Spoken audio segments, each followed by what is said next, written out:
Adivinha qual é o tema de hoje? Mas antes de tudo, o café tá pronto!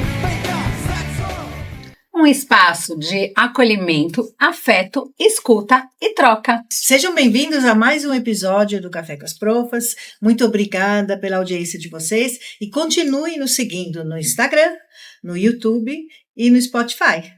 O assunto hoje a gente volta a falar de um assunto que para muitos ainda é tabu, para muitos ainda é um assunto delicado, que é a sexualidade. A gente já conversou sobre os pequenininhos, sobre a masturbação, o quanto ela é natural e tem que ser encarada desta forma. Tá lá no capítulo lá atrás, se eu fosse você eu ia lá dar uma checadinha se vocês ainda não viram.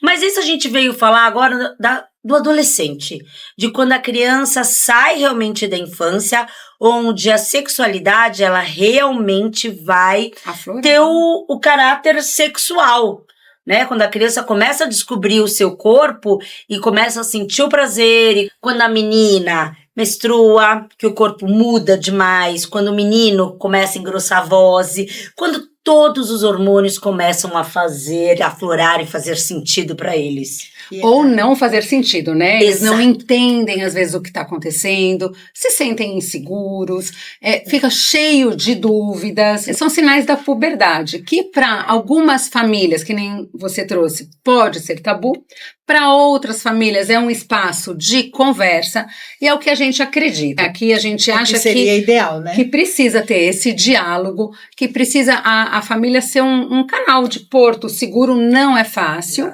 mas por que seria o ideal? Para que o adolescente não tenha que buscar em outros recursos, e não né? ter as informações talvez que não sejam tão adequadas à idade, o ambiente familiar, né? Ele pode receber informações que não são exatas. Então essa é a importância, esse contato com os pais. Eu sempre falo isso. Conversa com seu pai, discute, conta a sua dúvida, né? Porque é um momento de muitas dúvidas, porque são transformações que a gente não está acostumado a lidar. As mulheres, então, que tem uma explosão de hormônios, é muito, assim, é uma mudança muito radical. Então não dá pra gente entender o que tá sentindo. Uma hora tá nervosa, outra hora tá feliz, outra hora quer comer a TPM. sombra. Quer comer a sombra. Tem desde os sentimentos que estão mudando, o corpo que está mudando, o medo da rejeição, porque o corpo está mudando como que o outro vai me ver. E a gente sabe que, independente de ter o acolhimento da família, a gente fala acolhimento da família porque nós acreditamos que o diálogo tem que permear essa família em todas as fases. Da mesma maneira que eu converso com meus filhos, de repente, sobre o uso de drogas, sobre o uso de bebidas, sobre com a turma que eu estou saindo, ou os limites, seria a mesma maneira. Seria o ideal que eu não tivesse vergonha, que eu não tivesse medo, que eu não tivesse cheia de dedos enquanto mãe, de abordar com meu filho esse tema também. Até porque passa a ser, tanto para o menino como para a menina, a responsabilidade, porque se eles tiverem qualquer tipo de relacionamento, a menina pode engravidar e vai ser uma questão para os dois, para as famílias. De que forma isso vai ser encarado? Eu já tive um caso na família, com 15 anos, que o menino engravidou uma menina de 16, e aí é uma confusão, porque eles não têm capacidade ainda, na verdade, maturidade para lidar com uma nova vida. Não tem questão financeira, questão emocional. E assim, é muito complicado. Começo, né? E quem vai sofrer é aquela criança depois, né? E não é só isso, não é só a gravidez. A gravidez é algo muito forte, mas muitas doenças que são transmissíveis pelo ato sexual. E outra, eu acho que não podemos esquecer que esta faixa etária, os amigos, eles passam a ter uma importância muito maior do que a família. Não é que vai deixar de ter amor, não é que deixa de ter carinho, cumplicidade, mas para o adolescente, a sociedade, ele estar incluso, ele se sentir pertencente, é muito importante.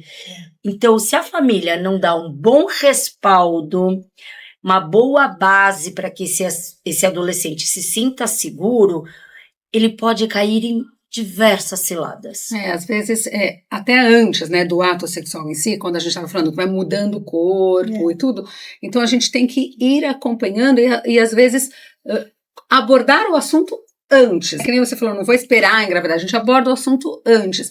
Então, quando a gente fala o adolescente sim vai buscar informação com o amigo e, ao mesmo tempo, os pais têm que estar atentos, têm que ajudar, têm que saber conversar. Eu vou dar um exemplo antes mesmo, né? Assim, que nem a gente conversou já num episódio, quando a gente teve a convidada Simone e a gente estava falando de postura. Então eu lembro que na minha adolescência eu queria omitir que meus seios estavam crescendo e eu passei a andar curvada. Sim. Então a menina, ela pode ter vergonha, o menino pode começar a reparar e falar mal. Então aí tem a educação do menino, assim, você não vai falar do corpo, eu falava isso pro meu filho, né? Você não vai ficar falando do corpo da sua amiga. Você não vai falar pra ela, ela é gostosa, ela é boa. Você vai tratar com respeito. Ou o contrário. Tratar com respeito. Não vai tirar sarro, não vai falar... Porque os meninos, às vezes, começam com brincadeirinhas, as meninas ficam mais tímidas ou receosas. Né? Às vezes, tem aquela pressão que a Rose trouxe, né, de aceitação. Então, fulano já beijou, você já beijou. Você é um crianção. Você é BVL. Boca virgem de língua. Então eles começam a colocar umas expressões, começam a pressionar, e cada um tem o seu tempo, cada um tem o seu ritmo, cada um tem o seu momento. A gente não pode apressar as coisas. Então por isso que você falou, a base é a família, nesse sentido, da gente estar atento se está fazendo algum mal para a criança. É onde a família vai dar esse respaldo para que esse adolescente, ele realmente consiga dizer não, ou agora não é o momento, ou não é o meu tempo. Porque a turma vai pressionar, e pressiona mesmo. Tem um fator que eu acho muito bacana, a gente está sempre muito preocupado com a menina. E a gente tende, né? Olha, quando você fica menstruada, leva uma blusa a mais, uma calça a mais, uma calcinha, absorvente, toda essa história. Mas o quanto a gente ensina aos meninos que ele também tem uma função social aqui de acolhimento. Então, aquilo que a gente veio conversando no caminho.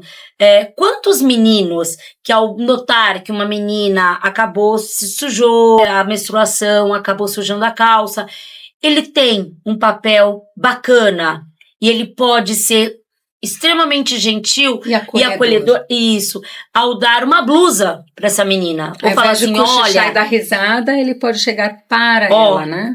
Vai até o banheiro, vou te emprestar meu moletom, vou te emprestar minha camisa, amarra na cintura. Isso são coisas que quem que vai ensinar? É o amigo? Não, é a família. E são assuntos que a gente às vezes esquece de abordar com os filhos adolescentes. Ou às vezes não faz parte, né? Tem pais que são mais machistas e que acham que o menino tem que ser aquele homem das antigas. Hoje nós estamos vivendo um leque, uma diversidade muito grande de comportamentos. Graças a Deus. Eu acho também que agora os meninos estão mais preocupados, porque a própria sociedade que eles convivem, também existem aqueles que já estão preocupados em tratar melhor as meninas, no respeito. Por exemplo, eu tenho um neto que tem 13 anos, ele fala, só vou namorar a menina, mas eu vou pedir ele namoro. A gente deu risada, porque hoje em dia o pessoal sai beijando. Então, assim, você tem que respeitar o limite dela, né? Existe uma característica de moralidade, né, numa nova geração que está vindo. Que eu não sei se os pais estão mudando ou se eles viram com as meninas esse desrespeito. Essa questão de deixar uma menina de lado, porque ela começa a ficar retraída, e os pais têm que estar muito atentos. Hoje nós temos problemas sérios da falta de atenção quando uma menina se sente mal, ela se sente feia, ela se sente gorda, fora do padrão, ou sofreu algum tipo de bullying, neste momento em que ela também não se conhece. E então, o menino assim, também acontece. Também isso, acontece, mas né? a cobrança dos meninos, como você disse, ela é menor. Das meninas, né, antigamente tinha até um ditado que é muito feio: eu vou soltar o meu bode e prendam suas frangas. Suas cabras, os meninos né? eram cabras, Então os meninos era sempre aquele que tem que ser o poder. E a gente tem que educar justamente ao contrário. E hoje não, né? hoje a gente tem que mostrar que a responsabilidade é sempre dos dois. Isso é muito importante. E aonde esse adolescente vai buscar informação? Se ele não for buscar na família, e às vezes até para os pais tem pais que são mais abertos e o adolescente faz, não, você não vai falar comigo disso. Ou eu já sei, né? Ou eu já sei. Tá bom, então vamos sentar aqui, vamos ver. O que você sabe? Eu quero saber o que você sabe, o que você acha. Porque tem isso, e tem uma coisa de ir procurar onde não não vai trazer um bom parâmetro. Vai pegar Então, um assim, filme, né? exato. Saber que um filme pornô, aquilo não é sexo. Aquilo ali é para você fazer É um abuso. É uma atração. É para dependendo você do se como está divertir. sendo colocado, Mas não é. que isso não é o sexo compartilhado a dois, gostoso, que tem carinho, ou mesmo aquele que seja só para se divertir, é uma coisa forçada, é uma coisa onde existe sempre um apelo. Tem que ter um envolvimento emocional muito positivo, muito assim de aconchego, de troca, de afeto, é o que a gente fala, a gente né? quer estimular que eles tenham isso, né? Que eles tenham essa afinidade. Que seja muito bom. Agora, o que a Rose colocou é que não é todo adolescente que vai querer falar com o adulto, com os pais. Eu queria resgatar um pouquinho, e a gente estava comentando antes do episódio, então eu vou contar um pouco como foi comigo, enquanto adolescente, como meus pais abordaram comigo, e depois eu vou contar como eu abordei com meus filhos. Eu tenho tanto filha menina como meninos. Então, assim, a minha mãe era uma mãe que ela conversava de tudo. E desde muito pequena, eu tinha, sei lá, 8, 9 anos, e aí no carro, às vezes, a gente cantava música que continham palavrões. E a gente cantava música que continham palavrões porque a gente ouviu na escola, porque o menino falou e que não sei o quê. E aí eu me sentia à vontade de cantar com a minha mãe, e ela, peraí, deixa eu te explicar o que é. Deixa eu te explicar o que você está falando. Então a gente tinha este canal. E eu vou dar um exemplo aqui até mais explícito, tá? Falando assim, afinal de contas o nosso podcast é dirigido para adultos que estão nos assistindo, são os pais, os professores. Então vou dar um exemplo mais explícito. Eu lembro que uma vez eu perguntei para minha mãe, eu não lembro se eu tinha 9 ou 10 anos, era criança ainda, mãe, o que é sexo oral? E aí ela me devolveu, que nem a gente sempre fala assim, devolve a pergunta. Ela queria saber até onde eu sei. O que você imagina? É quando eu pego o telefone e liga e fala, oi, eu te amo, e não sei o quê. E pra mim aquilo resolveu. Era. E eu lembro que minha mãe falou, não é bem isso. É quando você pode fazer carícias com a boca no sexo do outro e tal. E quando ela me falou, foi um choque. Eu falei, Eca, que nojo, eu nunca vou fazer. Eu era uma criança. E minha mãe vira e fala assim, olha, nesse momento, na sua idade, é normal que você diga isso. Mas minha mãe falou bem assim, mas eu espero que quando você crescer, quando você for adulta, quando você encontrar alguém que você goste muito, sim, você faça e você vai descobrir que é gostoso. E eu lembro que eu falei, fiquei horrorizada. Mas onde eu quero chegar é assim, eu não tinha mentiras e tinha uma relação de confiança. Quando eu tive a minha primeira relação, a minha conduta foi chegar em casa feliz e querer contar para os meus pais. Então, porque a minha mãe, ela me falava assim, que o que eu deixava de contar para os meus pais, ou o que eu omitia, ou o que eu queria mentir, se você está querendo mentir ou omitir, é porque você acha que você fez errado. É errado, é verdade. Então, eu tinha isso na minha consciência, que eu podia me abrir com eles sobre qualquer tema, e que se eu tinha certeza daquilo que eu fiz, eu poderia contar com eles. Então, eu já estava namorando há um tempo, já estava namorando há cerca de 1 ano e meio, era um namoro sério, e aconteceu, e eu lembro que eu cheguei de noite, era aquele horário, né, meia-noite em casa, não sei o que, eu cheguei em casa e pulei pra cama, porque era assim, avisa quando você chegou. Sim, beijinho de boa noite, papai e mamãe. Pulei pra cama dos meus pais, eu quero contar aqui hoje, não sei o que, E eu lembro que eu fui falar, e estava minha mãe e meu pai deitados.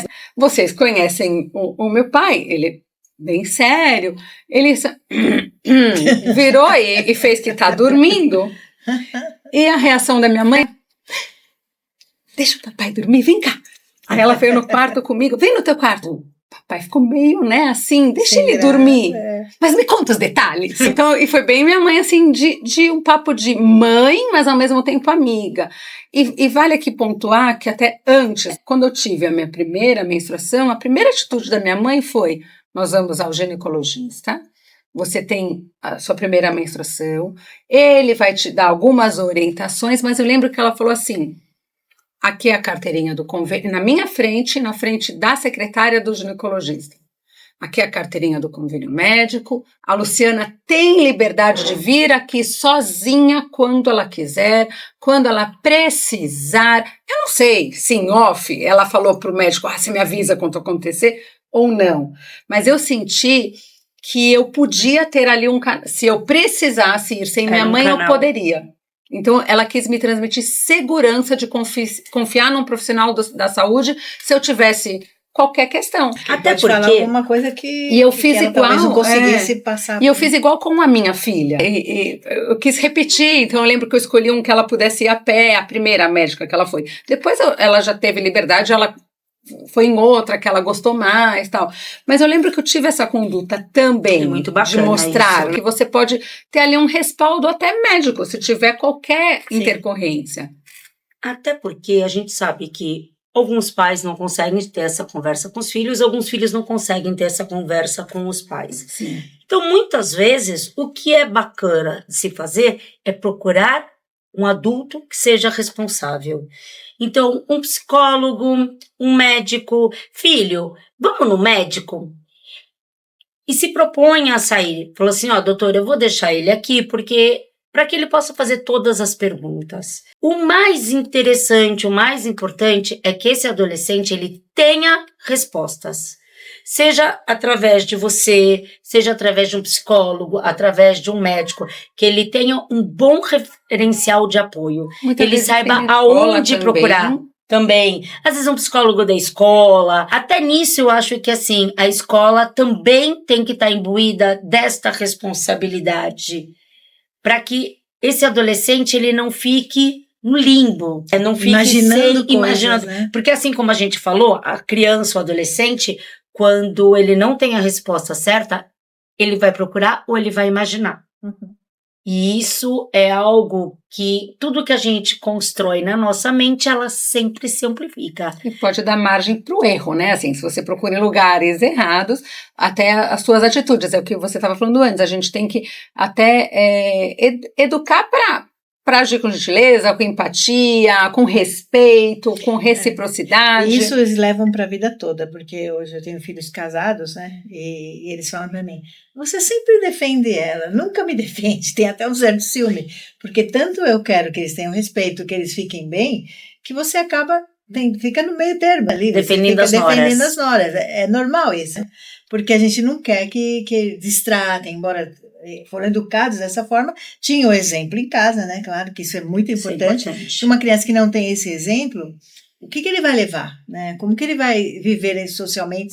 Nem sei que tipo de busca ele pode querer ter. Se não tiver na escola, se não tem na família, né?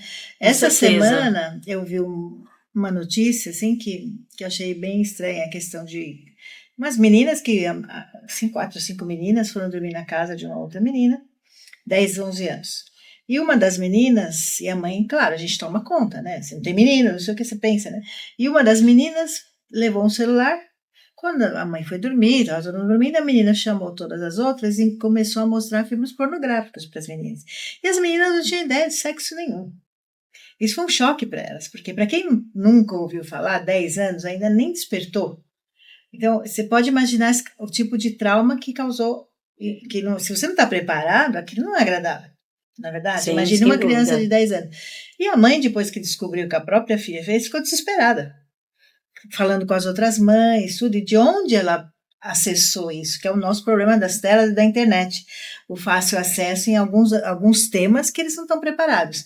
Esse é um outro porém também, que tem que se tomar cuidado. Então a menina dela, ela de repente teve a curiosidade, olhou, ao mesmo tempo que se sentir, eu já sou a que sabe, e vou trazer, vou compartilhar. Outras. Isso é uma questão também, né? E é uma questão delicada de como você vai abordar essa criança. Sim. Porque essa criança, ela teve a curiosidade, ela não teve um respaldo bacana e ela foi atrás. E aí o que ela achou, ela vai...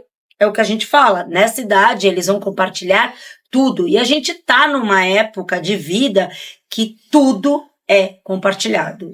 E a tudo. Descoberta, a curiosidade, mesmo que ela não tenha visto, então, mas assim, ela quis você não tem que amigas, que ela não entendeu o que estava acontecendo. Você tem que... Não pode punir, mas você tem que mostrar para essa criança que existe um limite, o que ela está trazendo. Eu acho que a gente fala muito de acolhimento e a gente fala muito do não, da importância do não. E eu acho que este é um caso que ele mostra muito bem, que você vai falar para o seu filho, filho, isso aqui não foi bacana, e eu vou te explicar por quê.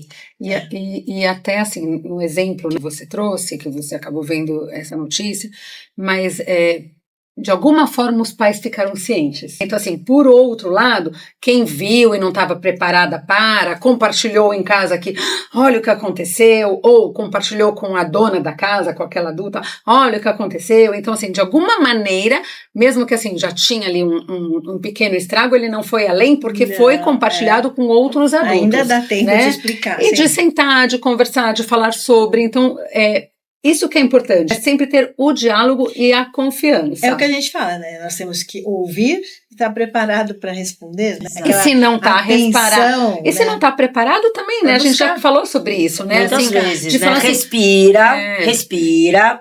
Falar, olha, não sei como te responder isso. Vamos pensar junto, vamos pensar junto, ou vamos exato, um tempo, e vai atrás de um psicólogo, vai atrás de um médico, ou para pensar, ver como vai fazer isso, ou até procura alguém para ter essa conversa junto. Que bom que você me procurou, talvez eu não me sinta confortável nesse momento para te falar, mas vamos conversar a respeito daqui a pouquinho.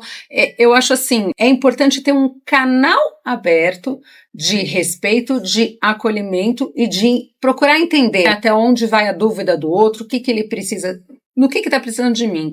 Eu queria só voltar um pouquinho aqui, que a gente falou, por exemplo, da primeira menstruação, que aí a Rosa citou que às vezes a menina leva, se você fala para a menina desde antes, que tem meninas que infelizmente podem menstruar com 9 anos, então cai de paraquedas, não sabe o que é. Eu chorei e falei, mãe, me cortei de noite, morrendo de medo. Minha mãe dá bronca, não tive o mínimo, nada de informação sobre sexualidade, nada. Então. Quando até namorar, eu não sabia de nada, não tinha essa conversa, não existia essa liberdade. E minha mãe era assim, legal, mas ela faleceu, eu tinha 20 anos, assim, não se conversava sobre isso. Então, era um tabu muito grande, né? Mas o que a Lu vai comentar agora que é bacana, né? Assim, tem desde que você fala para a menina, de repente, desde cedo, e que, olha, você vai ter na tua mochila uma calça a mais, ou aqui, ó, absorvente, desta forma que se coloca o absorvente, então você vai ensinar, mas também às vezes tem um menino. Aí eu até estava comentando que o menino ele também tem, de repente, a ejaculação noturna, a primeira ejaculação, e que a gente também, às vezes, esquece de falar para o menino, você sabia que isso pode acontecer? Você sabia que se você amanhecer, o seu lençol está sujo, você sabe o que é? O que você vai fazer quando acontecer isto com você? Então, assim, também tem que preparar, porque para ele também pode ser assustador. Sim. E às vezes a gente esquece. E o que eu vou fazer, né? Aí acaba fazendo às vezes as coisas escondido. Quando o adolescente tem confiança no adulto, tudo fica mais fácil. E às vezes, que nem você falou, em alguém que seja responsável para passar essa informação. A gente tem que deixar esse alerta aí, né, para todos os pais, professores, mesmo na escola, para estarem atentos no que essas crianças estão sentindo, qual é o momento e conseguir essas informações. Porque às vezes eles podem não manifestar, mas você percebe que já está acontecendo. E adolescente não é fácil. Não é fácil. E agora que vai até 24 anos? O adolescente ele tem que se sentir confiante, seguro, né? Ter o seu respaldo, e a gente tem que estar atento. Pode ser que você não está pronta para falar, ele não está pronto para perguntar, mas então eu tenho que estar atento e olhar como é que está o comportamento dele. Isso, a gente tem que estar próximo. Mande suas dúvidas. Se quiser trazer um tema que eu gostaria que nós discutíssemos aqui, vai ser um prazer enorme, como a gente recebe de vez em quando. E estamos aqui para nós, mas principalmente para vocês. Eu sou a Rose. Eu sou a Lu. Eu sou a Sil. Café com as Profas.